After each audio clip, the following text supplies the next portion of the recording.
তো গাইস দেখো, আমি কিন্তু ঝোল অ্যাড করছি, তারপরে মাছগুলো দিয়ে দিছি। তো তরকারিটা হয়ে গেছে। আমি এমন হালকা ঝোল থাকা অবস্থায় কিন্তু তরকারি। আসসালামু আলাইকুম, welcome back to my channel. কেমন আছো তোমরা সবাই? আশা করি ভালো আছো। আল্লাহর রহমতে আমি অনেক ভালো আছি। তো গাইস, তোমাদের মাঝে আরেকটি রান্নার রেসিপি নিয়ে চলে আসলাম। তো আজকে কী রান্না করব সেটাই তোমাদের সাথে শেয়ার করব। তো গাইস, ভিডিওটি ফার্স্ট থেকে লাস্ট পর্যন্ত দেখতে থাকো, আশা করি ভালো লাগবে। আর ভালো লাগলে প্লিজ একটু লাইক আর একটু সাবস্ক্রাইব করে পাশে থাকবে। তো গাইস, এখানে আমি লতি দিয়ে, চাপা শুটকি দিয়ে, কাঁঠালের বিচি দিয়ে রান্না করছি। আর কাঁঠালের বিচি দিয়ে লতি দিয়ে কিন্তু খুব ভালো লাগে। এখন যেহেতু কাঁঠালের সিজন, সেই ক্ষেত্রে কিন্তু অ্যাভেলেবেল সবার ঘরেই কাঁঠালের বিচি থাকে। তো সেজন্য আমরা কিন্তু একটা রেসিপি তৈরি করে খেতেই পারি। তো গাইস, ভিডিওটি ফার্স্ট থেকে লাস্ট পর্যন্ত দেখতে থাকো।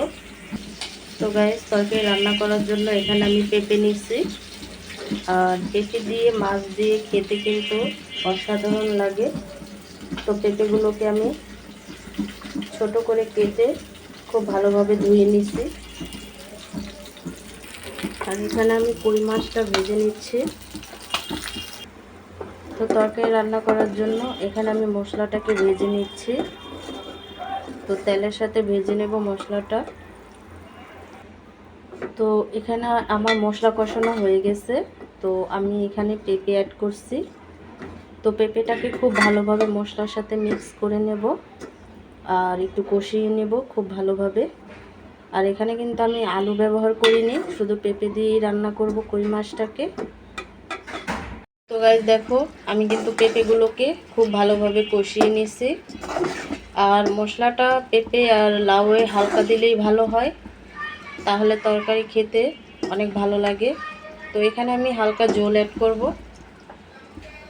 তো গাইস দেখো, আমি কিন্তু ঝোল অ্যাড করছি, তারপরে মাছগুলো দিয়ে দিছি। তো তরকারিটা হয়ে গেছে। আমি এমন হালকা ঝোল থাকা অবস্থায় কিন্তু তরকারিটাকে নামাবো। আর আমি কিন্তু এই পেঁপের তরকারিতে মশলাটা খুবই কম ইউজ করছি, কারণ অল্প মশলায় পেঁপে বা লাউ খেতে কিন্তু খুবই অসাধারণ হয়। কারণ সাদা সাদা হলে ভালো হয় পেঁপে আর লাউয়ে, তার জন্য আমি মশলাটা একটু কম ইউজ করছি।